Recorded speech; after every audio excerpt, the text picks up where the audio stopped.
ಹೈದರಾಬಾದ್ನಲ್ಲಿ ಅಸುರಕ್ಷಿತ ಚಾಕ್ಲೇಟ್ ದಂಧೆ ಬಯಲು. ದಾಳಿ ನಡೆಸಿ 200 ಕೆಜಿಗೂ ಹೆಚ್ಚು ಕಳಪೆ ಪದಾರ್ಥಗಳ ವಶ. ಹೈದರಾಬಾದ್ನ ಹಳೆಮಲ್ಲೆಪಲ್ಲಿಯಲ್ಲಿರುವ ಚಾಕ್ಲೇಟ್ ಉತ್ಪಾದನಾ ಘಟಕವೊಂದರ ಮೇಲೆ ಎಚ್-ಫಾಸ್ಟ್ ತಂಡ ದಾಳಿ ನಡೆಸಿದ್ದು ಅಸುರಕ್ಷಿತ ಚಾಕ್ಲೇಟ್ಗಳ ದಂಧೆ ಬಯಲಾಗಿದೆ.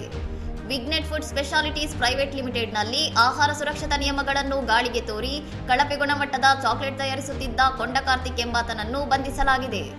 ಅವಧಿ ಮುಗಿದ ಫ್ಲೇವರ್ಗಳು, ಬಣ್ಣ ನೀಡುವ ಏಜೆಂಟ್ಗಳ ಬಳಕೆ ಮತ್ತು ಪ್ಯಾಕೆಟ್ಗಳ ಮೇಲೆ ಉತ್ಪಾದನಾ ದಿನಾಂಕ ಎಕ್ಸ್ಪೈರಿ ಡೇಟ್ ಇಲ್ಲದಿರುವುದು ಅಧಿಕಾರಿಗಳಿಗೆ ಶಾಕ್ ನೀಡಿದೆ.